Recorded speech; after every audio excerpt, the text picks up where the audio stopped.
ትንሽ ጭንቅላቴ ነው ሊያዞረኝ ተጨናነቅ ምናምን ተረስሮል እንደዛ ያደረገኛል። ከዛ ውጭ ደግሞ ደህና ነኝ። ላይ የኖርኩ ነበር ከሚስቴ ጋር ከልጄ ጋር ደስተኛ ነው እና ትንሽ ቤተሰብ ላይ ግጭት ምናምን ሲፈጠር ጭንቀት ውስጥ የገባዋል። ይህ ጭንቀት ደግሞ እንግዲህ አንተ ካልቆምክ በኋላማ ለማንም መድረስ አትችልም። መጀመሪያ ለራስህ ማወቅ አለብህ። ልክ ነኝ አይደል አብረው? አንድ ሰው በራሱ ካልቆመ ለሚስቱም ለልጆቹም መድረስ አትችልም። ያንተ ጤና እድሜስ ገባ አይደለ? ሁሉ ነገር ያልፋል። ማያልፍ ነገር የለም። ለሁሉም ነገር ደግሞ መፍትሄ አለ። መፍትሄ የሌለው የሞተ ብቻ ነው። አንተ ወጣት ነህ፣ ብዙ ቤተሰብ ታስተዳድራለህ። ይሄ ነገር ደግሞ መምጣት የለበት። እሺ አብረን ምንም አይነት ነገር ካለ ከኔ ጋር መመካከል እንችላለን። በጠረጴዛ ዙሪያ ሆናችሁ ያለውን ነገር ፍቱት። ብዙ ጊዜ በቤተሰብ ደግሞ ቅል የሚያመጣው ጣልቃ የሚገባ ሶስተኛ ወገን ነው አይደለ? ያንን ነገር አቮይድ ማድረግ ነው። እሺ አብርሃም፣ ያለውን ነገር እንቀጥላለን። የሚሰጡ መድኃኒቶች ይኖራሉ።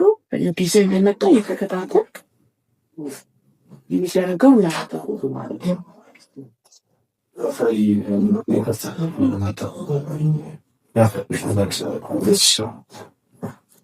ከምን ፊት ማውራት አልፈለኩ ነበርና አንዳንድ ነገር እያለች ነበር። ልጁ ሰላም ነው፣ ደህና ነው። አሁንም የመጣው ወደዚህ ትንሽ አዝሮት ነው እና እየተከራከርን ነበር። አዝሮት ነው እንጂ ጤነኛ ነው እና ይህንንም በግልጽ አድርገሽ እንድትነግሪኝ እፈልጋለሁ። አብዛኛው ሰው ይህን ነገር ይፈልገዋል፣ እሱ ደህና መሆኑ እና ደህንነቱን በደንብ እንድትነግሪኝ እፈልጋለሁ። ብዙ ሰዎች ብዙ ነገር እያሉ ስለሆነ የእሱን ደህንነት ማወቅ እንፈልጋለን እና እኛ ደህና ነን እያሉን ብዙ ሰዎች እያመኑናለም እና አሁንም ይሄ ግጭት የተነሳው በዚህ የመጣ ነው። አዎ በጣም ደህና ነው። ምንድነው የእረፍት ማጣት፣ የጭንቀት መብዛት ያመጣው ነገር ነው እንጂ አሁን ላይ ያለው ሁኔታ በጣም ጥሩ ሁኔታ ላይ ነው። ስለዚህ ምንም ነገር የለም ማለት ነው። ሰላም ነገር የለም፣ ሁሉ ነገር ሰላም ነው። አመሰግናለሁ። በመጣል ላብራቶሪ እሱንም አይቼ ቃለል እንግዲህ ሁሉ ሰላም ነው። አመሰግናለሁ። እዚሁ እረፍት ያድርግ ወይስ ምን ይቻላል? አንድ 20 ደቂቃ እዚሁ እረፍት ያድርግና ከዛ በኋላ እኔ መጥቼ ዲስቻርጅ አደርገዋለሁ። እሺ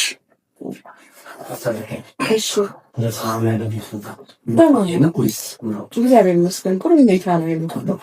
ከእሱ ጋር የምንመካከለው ተመካከልና እኔ እና እሱ ለአንድ ለአምስት ቀን እንቀጥላለን። ወየጸለይ ቤት ተገናኘን። በጣም ተፈጥሯል። እኛ ምን አሰብን መሰለሽ? እህቷ አለችና ውጪ ለትንሽ ጊዜ ከእህቱ ጋር ዞም መዳሰብ ነበረ እና እሷን እንዲሁ መታረቅ አብርሃም ይሄ እኮ ሌላ ነገር ደንጎቶ ደህና ነው እያለች ነው። ስለዚህ ደህና ማለት ደህና ሶላር መኩዚ ታንቀር ዶክተር ደህና ነው። አሁን ላይ ምንም ከሌላ ነገር የለም፣ ግን አሁን የእናንተ መስማማት ያስፈልጋል። እሱ ጤና ስለዚህ አሁን ይህ ልጅ በጣም ውጥረት ውስጥ ያለ ስለሆነ የማይወጠርበትን ነገር ማድረግ። አብርሽ የጤና ችግር የለበትም፣ ብቻ አታጨናንቁት፣ እሱ ፊት ለፊት አትጨቃጨቁ ብላ ራሷ ዶክተሯ ስትናገር ወንድሙ በዚህ በኩል ተቀብሎ አየህ አይደለ ልጁ ጤነኛ ነው። ዳኒ አንተም ብትሆን እህቱን ከዚህ በኋላ እየመጣችሁ እንዳታጨናንቁት፣ እሱ እየመጣችሁ ስታጨናንቁት ነው ጤናውን የሚያጣው። ከዚህ በኋላ ከዶክተሯም ቢሆን ምስክርነት ሰምታችኋል። ስለዚህ ልጁ ወይንም አብርሽ ከዚህ በኋላ ከኛ ጋር ወደ ቤቱ ይሄዳል፣ ከልጁና ከሚስቱ ጋር አንድ ላይ በሰላም ይኖርበት ተብሎ ተወስኗል።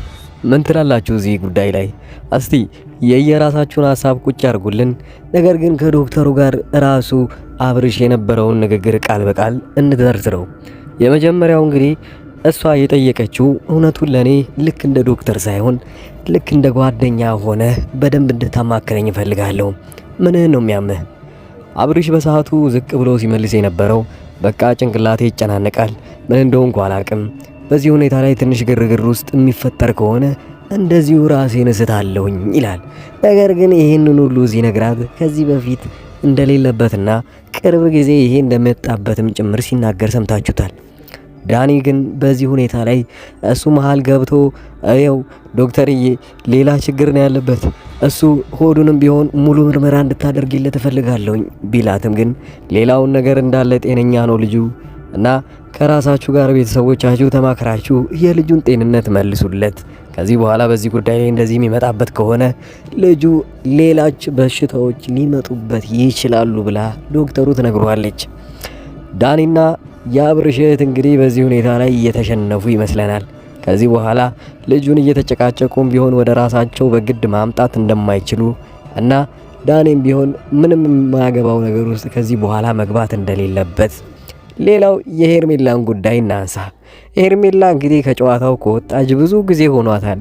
ለምን ተመላልሳ መታ ቤተሰቦቹን እንደምትበጠብጥ ግራ ነው የሚገባል። ያኔ ራሱን ስቶ የዶክተሮች አልጋ ላይ በነበረበት ሰዓት ላይ እንኳን አንቺ ዞር በይ እያለች ሩታን እያባረረቻት ራሷ እንደምትወደው ሰው ሆና አንዴ ፊቱ ላይ እየተደፋች አንዴ በጀርባ በኩል እየዞረች አንቺ ውጪለት፣ አንቺ ነሽ የምታጨናንቂው እያለች ስትረብሻት ነበረ። በነገራችን ላይ የአብርሽም እህት ብትሆን ሄርሜላን ከራሷ ማራቅ ይኖርበታል።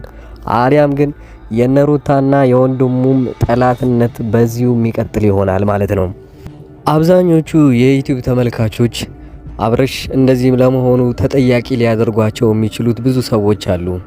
ለምሳሌ ያው የዳኒንና የሄርሜላን ጉዳይ እነሱ ናቸው ልጁን የማይሆን ነገር ውስጥ እየከተቱትና እየጨቀጨቁት እንደዚህ አይነት ጭቅጭቅ ውስጥ ሲገባ ልጁ ራሱን መሳትንና የአእምሮ ጭንቀት እያስከተለበት ያለው። ስለዚህ እነሱ ለተወሰነ ጊዜም ቢሆን ይራቁትና ልጁ ወደ ራሱ ሲረጋጋ አብርሽ በራሱ ይወስናል ማን ጋር መቆየት እንዳለበት። አብዛኞቻችሁ ደግሞ አብርሽ እኮ የያዘው ትዳርን ነው፣ ለምንድነው ከትዳሩ እየገፋችሁት ያላችሁት? ለምንድነው ሄርሜላና ዳኒም ቢሆን ይሄ አቃጣሪ ልጅ ብላችሁታል? በምን ምክንያት እንዳላችሁት ባላውቅም ግን ዳኒም ቢሆን በማያገባው እየገባ ነው። ለምንድነው ከነሱ እንዲርቅ የፈለገው? ዳኒ ቀጥታ ከሩታ ጋርና ከወንድሙ ጋር ጥላቻ አይኖረው ይሆን ወይ? በዚህ ሁኔታ ላይ በጣም ብዙዎቻችሁ ስትጨቃጨቁ ነበረ። ስለዚህ አብርሽ ብቻ ዋናው ጤንነቱ ይመለስ፣ ይሄ ዝምታውም ይቅርበትና እንደ በፊቱ በራሱ መወሰን ሲጀምር ራሱ ማን ጋር መቆየት እንዳለበት ያውቃል። ዳኒና ሄርሜላ ግን እውነት ሌላ እቅድ ይዘው መተው ከሆነ በጣም አደገኛ ሰዎች ናቸው ማለት ነው። ምክንያቱም ሄርሜላም ቢሆን ዳኒ እየጠየቁ ያሉት ልጁ ጤነኛ አይደለም፣ ስለዚህ እኛ ጋር ይቆይና የምናውቀውን ነገር እንዳለ አስተካክለን ከፈለገ ወደ እናንተ ይመለሳል እያሉ ነው። በዛ በኩል ደግሞ ሩታም ቢሆን እኔ ባለቤቱ ነኝ፣ እኔ ጋር መቆየት አለበት። ባለመሆኑ ሁሉም የየራሱን ደጃፍ ዘግቶ የሚቆዝምበት ሆነና ከቤት የሚወጣ የሚገባውም አፉን እንደለጎመ ሰከም ሰከም ይላል። እማማ አይናለም ጥቂት ጊዜ አልጎመጎሙ አሉ። እንዴት ያለ ሰፈር ነው! የእግዚአብሔር ሰላምታ የሌለበት። እየቆየ ሲሄድ ይጨንቃቸው ጀመር።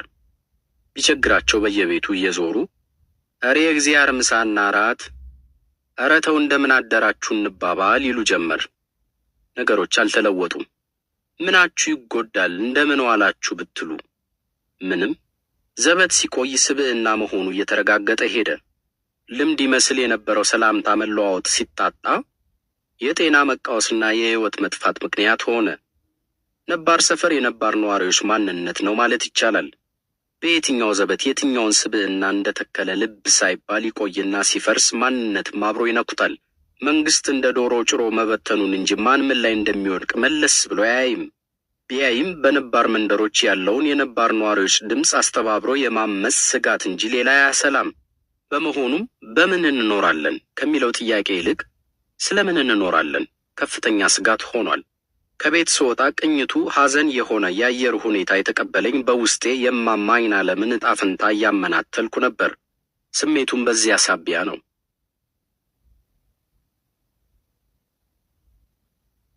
እናፍራለን እንጂ ለምን አናፍር? ራስ ብሩ ወልደ ገብርኤል አንድ የቅብጠት ሥራ እንዳከናወኑ ታሪክ ይዘክራል። ራስ ብሩ ቤታቸውን አሁን የኤግዚቢሽን ማዕከል የሆነውን ለባንክ አስይዘው በመበደር የሰፋ የተንሰራፋ ድግስ ደገሱ። ድግሱ ላይ አዲስ አበባ ሕዝብ በነቂስ እንዲገኝ አዘው አበሉት፣ አጠጡት። ድግሱ ቅጥ ያጣ ነበርና ጠጁ በገንዳ ተለቀቀ። የአዲስ አበባ ነዋሪ እንደ ከብት አፉን ገንዳው ላይ ለግቶ ጠጁን መጠጠ። ቅጥ አልባው ድግስ ቅጥ አልባ ስካር የለቀቀበት ብዙ የአዲስ አበባ ቅጥ ያጣ ነዋሪ በየሜዳው ተፈንጭሮ ቅጥ ባጣ መንገድ የጅብ ሲሳይ ሆነ አሉ። የያኔው መከላከያ ሚኒስትር ራስ ብሩ ማን ምን ሹክ ብሏቸው ይሄን እንዳደረጉ ግልጽ አይደለም። ምናልባት በማብላትና በመብላት ላይ ከተመሰረተው የጌታና የሎሌ ግንኙነት አንዳች ፖለቲካዊ ትርፍ ለማግኘት አስበው ይሆናል። የጮማዬ ጌታ የሚል ሞቱን ከመሞታቸው ለማስቀደም መሽቀዳደሙ እሙን ነው። የኢትዮጵያና ኢትዮጵያውያን ጉዳይ ቅጡ ያልተያዘላቸው የውጭ ምጣኔ ሀብት ባለሙያዎች አፍሪካውያን መሪዎችን በአጠቃላይ የተንሰራፋ ድግስ የመደገስ ፍላጎት የተጠናወታቸው ናቸው ይላሉ። ያለ የሌለውን አጋፈው ብቻ ሳይሆን እንደ ራስ ብሩ ባራጣ ተበድረው በየሰበቡ ያበላሉ፣ ያጠጣሉ። ይሄ ሀብትን ወደ ምግብነት የመለወጥ ፍላጎታቸው አህጉሪቱ ከምግብ እጥረት እንዳትወጣና በረሃብ እንድትቀጣ ለማድረግ ዋነኛው ምክንያት እንደሆነ እነዚያው የምጣኔ ሀብት ባለሙያዎች ያስረዳሉ። በዚህ ትንታኔ የሚስማሙት የምጣኔ ሀብት ባለሙያው አቶ ገብርኤል ዳንኤል ረሃብ፣ ድርቅና መንስኤዎቻቸው በተሰኘው ጥናታቸው ላይ እንዲህ ይላሉ። ዋና ከተሞችን ማጋጌጥ፣ የተንዛዙ ባህሎችን ማክበር፣ ለአይን የሚስቡ ሐውልቶችን ለስም ማስጠሪያ ማቆም የብዙ አፍሪካ መንግስታት ተቀዳሚ ተግባራት የሆኑ ይመስላሉ። የጥናቱ ንዑስ ድምዳሜ ይሄ ባህሪያቸው አህጉሪቱ የምግብ ዋስትናን እንዳታረጋግጥ ምክንያት ሆኗል ነው። እኛ ኢትዮጵያውያን ፈርዶብን ሀገራችንን ከተቀሩት አፍሪካውያን ጋር ቀላቅሎ ለመመልከት ዘገምተኞች ነን። እንዲህ ያሉ አህጉራዊ ትችቶች ሲሰነዘሩ እስክናገናዝብ ድረስ ኢትዮጵያን ከአህጉራዊ ችግሩ ገንጥለን በእንከን አልባነት እንሞሽራለን። ግን ብዙም አንቆይም። ስናገናዝብ ችግሩ ውስጥ እንደተዘፈቅን እናረጋግጣለን። እነራስ ብሩን ለነራስ ብሩ ዘመን ትተን ወደዚህ እንምጣ። ዋና ከተሞችን በማጋጌጥ አልተጠመድንም? አይን የሚስቡ ሐውልቶችንስ ለስም መጠሪያ አላቆምንም? ከምንም በላይ የተንዛዙ በዓሎችን በማክበር አልዳከርንም? በልመና የተገኘውን ሀብት በጌትነት አልበትንም? ዛሬን ስንደግስ ነገን አልረሳንም? አዲስ አበባን ስናድስ ሮም በአንድ ቀን አልተገነባችም የሚለውን ብሂል አልዘነጋንም? ዋና ከተማችንም በአንድ ቀን ካልዘመነች አላልንም? ከተዋጋው እስካልተዋጋው ሰማዕት ድረስ ሐውልት አላቆምንም? የከተማ ማጋጌጥና የሐውልት ማቆማችንን ጉዳይ ትተን ስለተንዛዙ መንግስታዊ በዓሎቻችን እናውሳ። አሁን በዚህ ሰዓት በብዙ በዓሎች ሰርጥ ውስጥ መተንፈስ ተስኖን እንገኛለን። በቅርብ ርቀት ከበስተኋላችን 6 ዋና ዋና ፌስቲቫሎችን አልፈናል። የባንዲራ ቀን፣ የብሔር ብሔረሰቦችና ህዝቦች በዓል፣ የከተሞች ቀን፣ የባህል ሳምንት፣ የመንግስት ከፍተኛ ተቋማት የስፖርት ፌስቲቫል፣ የሰራዊት ቀን በዓል። አሁንም በቅርብ ርቀት ከበስተፊታችን ደግሞ ሊጫኑብን የተዘጋጁ 6 የተንዛዙ በዓሎች አሉ። የመላ ኢትዮጵያ ሻምፒዮን፣ የቱሪዝም ሳምንት፣ የአርብቶ አደሮች ቀን፣ የወጣቶች ፌስቲቫል፣ የሴቶች ፌስቲቫል። በእነዚህ የተንዛዙ በዓሎች መንግስት እንደ ራስ ብሩ ቤት ሀገር በወለድ አገዳ ሲዞ ብሉልኝ ጠጡልኝ ይላል። ጽድቅ ለሌለው ዝክር በሺህ የሚቆጠሩ ሰዎችን አበል አዘጋጅቶ ክተሙልኝ፣ ነዳጅ አቅርቦ ተሳፈሩልኝ፣ ደግሶ ብሉልኝ፣ አልጋን ጥፎ ተኙልኝ፣ ሜዳ ደልድሎ ተራገጡልኝ፣ ጣውላ ደርድሮ ጨፍሩልኝ፣ ዳኛ ሰይሞ ሽንጥና ዳሌ ያሳዩልኝ ይላል። በዚህ ራሱ የሚጠላቸውን ፊውዳሎች ወይም ነፍጠኞችን ሆኖ ቁጭ እንዲህ የተባለላቸውን ግብሩ ሰፊ ነው ጠጁ ባህር፣ የዳኘው ጌታ ያበሻ አድባር። በእነዚህ ፌስቲቫሎች ላይ ላይታፈስ የሚፈሰው ሀብት ብዙ ነው። ለምሳሌ 8ኛው የብሔር ብሔረሰቦችና ህዝቦች በዓል ጅጅጋ ላይ ሲካሄድ ከሀገሪቱ የተለያዩ አቅጣጫ የፈለሱት እንግዶች ቁጥራቸው በውል አይታወቅም። እስከ 4 እና 5 ቀናት የተዋዙም ነበሩባቸው። ከነዚህ በተጨማሪ የውጭ ሀገር መሪዎች፣ አፈጉባኤዎች፣ ዲፕሎማቶችም ተገኝተዋል። የሩዋንዳ፣ የጅቡቲ፣ የሶማሌላንድ፣ የኬንያ ምክር ቤት አፈጉባኤዎችም መጥተዋል። በመሪዎች ደረጃ ጁባላንድ፣ ፑንትላንድ እና ጅቡቲ ተሳታፊ ነበሩ። 13 አምባሳደሮች አገሮቻቸውን ወክለው ተገኝተዋል። የውጭ ባለሀብቶችና የዓለም አቀፍ ድርጅቶች የሥራ ኃላፊዎችም ነበሩ። ወጪው ነገሮችን በማስላት እንጂ ብሮችን በመቁጠር የሚደረስበት አይመስልም። የበዓሉ ዝግጅት የተጀመረው ከ3 እና ከ4 ወራት አስቀድሞ ነበር። በተለይ የጸጥታውን ጉዳይ አስተማማኝ ለማድረግ ከተማው ላይ ውጥረት ያነገሰ ቁጥጥር ሲደረግ ነበር። እነዚህ ሁሉ ወጪዎች አሉባቸው። የሚገርመው ግን ወጪው ሳይሰላ ወጪውን ለማጀብ የተከናወኑ ጥቂት ተግባሮች እንዲጎሉ መፈለጉ ነው። ለምሳሌ ጅጅጋ በዓሉን ለማክበር 9.7 ኪሎ ሜትር አስፋልት መንገድ መገንባቱ ይዘገባል። ግለሰብ እንኳን የሰርጉን ወጪ ለቤት ማሟያ በጀት በሚቀይርበት በዚህ ዘመን ልማታዊ መንግስታችን ምን ነካው? የድግሱን ብር ለጅጅጋ መንገዶች ቢያውል 90 ኪሎ ሜትር መንገድ መገንባት አይቻልም ነበር? ያውም ባይበልጥ። የብሔር ብሔረሰቦችና ህዝቦች በዓል ወጪው የፈሰሰ ውሃ ይታፈስ ተብሎ ለማስተማሪያነቱ የሚመደብ የስህተት ክስተት አይደለም። በየዓመቱ እየዞረ የሚመጣ ዙሪት ነው። ቀጣዩ የበዓል አክባሪ ቤኒሻንጉል ጉሙዝ ክልል ከሶማሌ ክልል ተሞክሮ ቀስሞ በዓሉን በድምቀት ለማክበር ዝግጅቱን ከወዲሁ እንደጀመረ በኩራት ገልጿል። በጊዜው እንጂ ሌላ ምን ይባላል? ከድህነት አዙሪት ተላቀው ወደ ፈጣንና ተከታታይ እድገት መሸጋገር ተያያዙ እየተባለ በመንግስታችን የሚነገርልን ህዝቦች ወደ ሀብት ፍጆታ አዙሪት እንግባ? ማብቂያው መቼ ነው? ብሔር ብሔረሰቦች ዘንድሮ ጅጅጋ ላይ የተለዋወጡት የባህልና የቋንቋ እሴት ሳይዘነጋ 3 እና 4 ዓመታት ባለመቆየቱ ይሆን በየዓመቱ እየተገናኙ እንዲለዋወጡ መደረጉ? መንግስት እንደ ጠጪ የአባወራ እጁ ላይ ያለውን በግዴለሽነት አጨብጭቦ ለመጨረስ መቸኮል የለበትም። ፌስቲቫሎች የመንግስት ዳንስ ቤቶች መሆናቸው ሙን ነው። በአጫፍሩኝ ሀገር አይገነባም። በተለይ ለደሃ ሀገር መንግስት የተንዛዛ በዓል መጠቋቋሚያ ሀፍረቱ ነው። ነውር ተይዞ አደባባይ አይዋልም። አንዳንድ ጊዜ ምን እንደሚሰራ የሚታወቅ አይመስልም። ለምሳሌ 7ኛው የመንግስት ከፍተኛ ተቋማት የስፖርት ፌስቲቫል ሲከበር 6000 ተማሪዎችን በ12 አይነት ስፖርቶች እንዳሳተፈ ይነገራል። እንደ ጅጅጋ ሁሉ ሀሮሚያ ዩኒቨርሲቲ በዓሉን ለማክበር በከፍ ዝቅ ብዙ ወጪ አድርጓል። ከአዲስ አበባ ስቴዲየም አያንስም የተባለለት የሀሮሚያ ዩኒቨርሲቲ የስፖርት አካዳሚ ብቻ በ100 ሚሊዮኖች የሚቆጠር ብር ተመድቦለታል። ይህ በእንዲህ እንዳለ እዚያው ሰሞን ላይ የሚዘገቡ የዩኒቨርሲቲ ነክ ችግሮች ያስደነግጣሉ። ለምሳሌ መቱ ዩኒቨርሲቲ የቤተ መጻሕፍት አለመሟላት፣ የቤተ ሙከራዎች ሙሉ ለሙሉ ስራ አለመጀመር፣ የተማሪዎች ዶርም አካባቢ ውሃ ለመኖር፣ ግቢው አጥር አልባ ከመሆኑ በተጨማሪ የውስጥ ለውስጥ መንገዶች ባለመሰራታቸው ተማሪዎች በአቧራና በጭቃ መማረራቸው፣ የመብራት መቆራረጥና የኢንተርኔት ያለመኖር ችግሮች መደራረብ ተጠቁሞ በዩኒቨርሲቲው ፕሬዝዳንት በዶክተር መኮንን ዲንኮ የእምነት ቃል ተደግፈዋል። ይህ ምን ማለት ነው? እንደ ራስ ብሩ መኖሪያችንን አስይዘን ብቻ ሳይሆን የተማሪዎችን ጤንነት፣ ደህንነት፣ ህይወት ለአደጋ አጋልጠን መደገስ ተገቢነት አለው? ከተንዛዙት በዓሎቻችን የምናተርፈው ምንድን ነው? የፌስቲቫሎቹ መዘዝ በሀብት ብክነት ብቻ የሚደመደም ቢሆን ደግ። ከፍተኛ የሥራ ጊዜ ጥፋትም አለው። የፌስቲቫሎቹ ዝግጅትና መጓጓዣ ቀናት ሳይደመር በዓሉ ብቻ ከ3 እስከ 16 ቀናት የሚወስድ ነበር። የ12 ፌስቲቫሎች ድግስ በአማካይ በአንድ ሳምንት እንኳን ቢሰላ ከአንድ ዓመት ጊዜ ውስጥ 3 ወሩ የመራገጫና የመብለጥለጫ ነው ማለት ነው።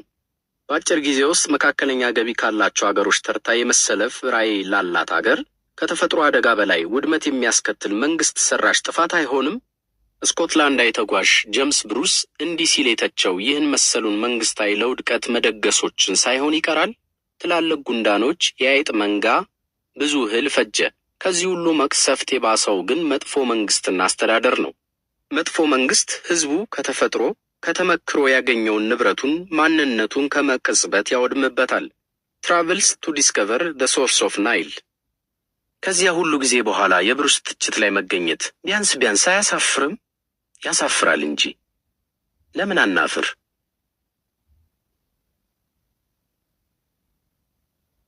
እንጠረጥራለን እንጂ ለምን አንጠረጥር? ከጥንት ጀምሮ አገራችንን ያጠርነው በጥርጣሬ ነው። የመጀመሪያው ረድፍ ድንበራችን ጥርጣሬ ነው። ይህን ያሳበረ ጠላት ቀጥሎ ማገርገር ይጠብቀዋል። ይሄን ላለፈ ወታደር አለለት። በሀገር ሀበሻ ስለ ሀበሻ ምድር በር እንጂ ልብ ወለል ብሎ አይከፈትም። ከመልካም ንግግር ከጥሩ ገጸ በረከት ሆነ ከወዳጅነት ጥያቄ ጀርባ ምን እንዳለ በጥርጣሬ እንመረምራለን። ጥርጣሬያችንን የትኛውም መልካም ነገር አያደናግዘውም። ከ3000 ዓመት አስቀድሞ ይህን ኢትዮጵያዊ ጠባይ ያልተረዳው የፋርስ ንጉሥ ካምቢሴስ በጥርጣሬ የታጠረ ድንበራችንን ለማሳበር ሞከረ። መልእክተኞችን ውድ ገጸ በረከት አስይዞ ወዳጃችሁና እንግዳችሁ ለመሆን እፈልጋለሁ አለ። የኢትዮጵያውም ንጉሥ አልተታለለም ነበር ይላል ታሪክ ጸሐፊው ሄሮዶቱስ። መልእክተኞቹን እንዲህ አላቸው፣ የፋርስ ንጉሥ እነዚህን ገጸ በረከቶች አስይዞ የላካችሁ በወዳጅነቴ ላይ ከፍ ያለ ዋጋ ስላስቀመጠ አይደለም። የመጣችሁት በግዛቴ ላይ ስለላ ለማግኘት ነው። ስለዚህ እናንተ አባዮች ናችሁ። ያም ንጉሳችሁ መጥፎ ሰው ነው። ምን ጀግንነት ቢሞላ ተላላነት ከታከለበት ከንቱ ነው። እጅና እግርን አጣጥፈው እንደተቀመጡ ሙያ የመስራት እድል ሳይገጥም ጠላት እጅ መውደቅ ይከተላል። ስለዚህ እንጠረጥራለን። ስለዚህ የጠረጠርነውን ሲሆን እናገረግራለን። ማገርገራችን ያልመለሰው ካለ እንፋለማለን። ኢትዮጵያ እንደ ከበሮ በሰው እጅ ሲያዩዋት የምታምር ሲይዟት የምታደናግር ሀገር ናትና እስኪ ይዟት አምሮታቸውን ለመወጣት መጣራቸው አልቀረም። ይህን ጥረታቸውንም በጥርጣሬ ማጠር ደግሞ የኛ ስራ ሆኖ ቆይቷል። ከሺህ አቆጣጠር ወደ መቶዎቹ መተን ይህን ታሪክ አብራሄ እናድርግ። በ1487 ዓመተ ምህረት ነው የፖርቹጋሉ ንጉሥ ዳግማዊ ዮሐንስ በወቅቱ በኢትዮጵያ ላይ የሚነገረውን አድምጦ ስለ ሀብቷ ጎመጀ። አጣርተው ይነግሩትም ዘንድ 2 ሰላዮች መለመለ። ሰላዮቹ ፔድሮ ዲ ኮቬልሃምና አልፎንሴ ዲ ፔቫን ይባላሉ። ፔቫን መንገድ ላይ ወባ በሽታ ገደለው ይባላል። ኮቬልሃም ግን በዘይላ ወደብ አድርጎ የኢትዮጵያ መናገሻ ከተማ ገባ። ኢትዮጵያውያን የኮቬልሃምን መቃበዝ አይተው ጠረጠሩት። እናም አንድ ጥያቄ ያቀረቡለት። አንተ ከነትዝብትና ምርመራህ ወደ ሀገርህ ከተመለስክ እኛ ጦርነት ውስጥ መግባታችን ነው። ስለዚህ ስለ ሰላይነትህ በጀግና መልክ እንግደልህ ወይስ በምርኮ እኛን መስለህ ከሀገር ሳትወጣ ትኖራለህ?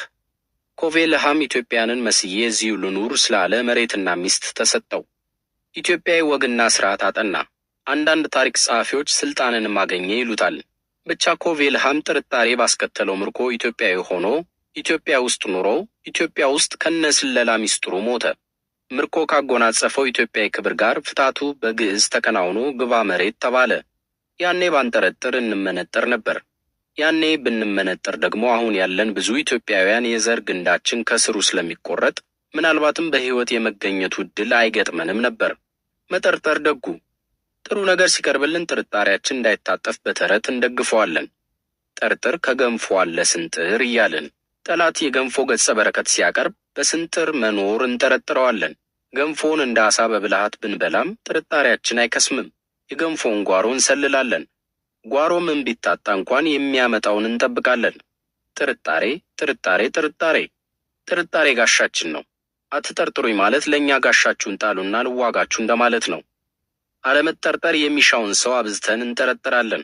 እስከ ዛሬ አምናችኋለሁ እያለ እኛም በእርሱ ላይ እምነት እንድናሳድር በመወትወቱ አቻ ያልተገኘለት ሰው የፋሽስት ኢጣሊያ ጄኔራል ሱዋ ኤቼሌንሳ ናዚ ነው።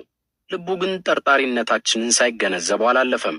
በመስከረም 1932 ዓመተ ምህረት የቄሳር መንግስት መልእክተኛ ጋዜጣ ላይ ጄኔራሉ የተናገረው እንዲህ ተዘግቧል።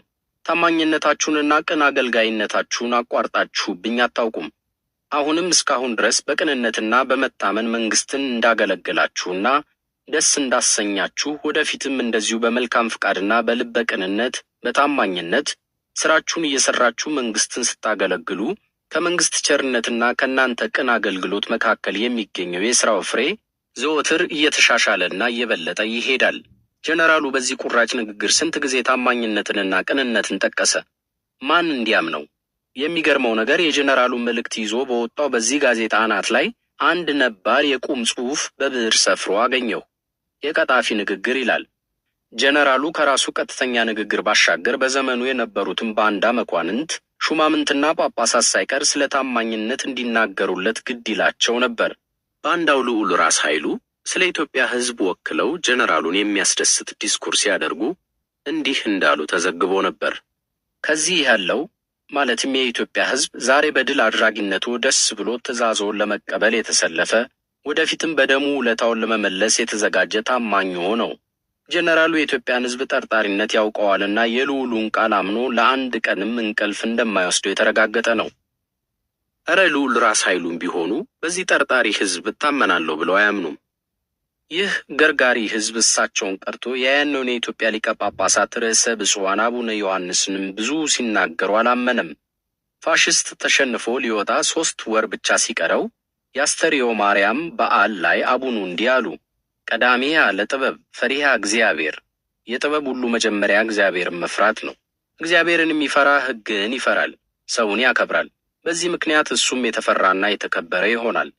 ሁለተኛም የዚህ ተከታይ መንግስትን ማለትም ፋሽስትን ማክበርና መፍራት ነው። መንግስትን የሚፈራና በመንግስት ፍቃድ የሚተዳደር ሕዝብ ከክፉ ነገር ተጠብቆ ይኖራል። በኃጢአትነቱም በሥጋ በመሬታዊ አደባባይ፣ በነፍስ በሰማይ አደባባይ የነፍስ ፍርድ አስፈርዶ ወደ ስቃይ ቦታ ያወርዳል። እንደውም ከግዝቱ በኋላ መጠርጠሩም ሆነ ማገንገኑ ባሰ ማለት ይቻላል። ብሶ ተባብሶ ወደ ራሳችን ሰዎችም ዞረ። የኃይለ ሥላሴ መንግስት እንግሊዝን ሸሽቶ አሜሪካ ውስጥ ስለተወሸቀ ጠረጠር ነው፣ ገነገንበትም። የደርግ መንግስት ምዕራቡን ፈርቶ የምስራቁን ታዛ ስለተጠለለ ጠረጠር ነው፣ ገነገንበትም። ይሄ መንግስት ከስሯ ወጥቶ ስሩ ለወተፋት ኤርትራ ጠበቃ ስለቆመ ጠረጠር ነው፣ ገነገንበትም። ከጠረጠርን ምን ውድ ገጸ በረከት ቢቀርብልን ከልባችን አይዘልቅም።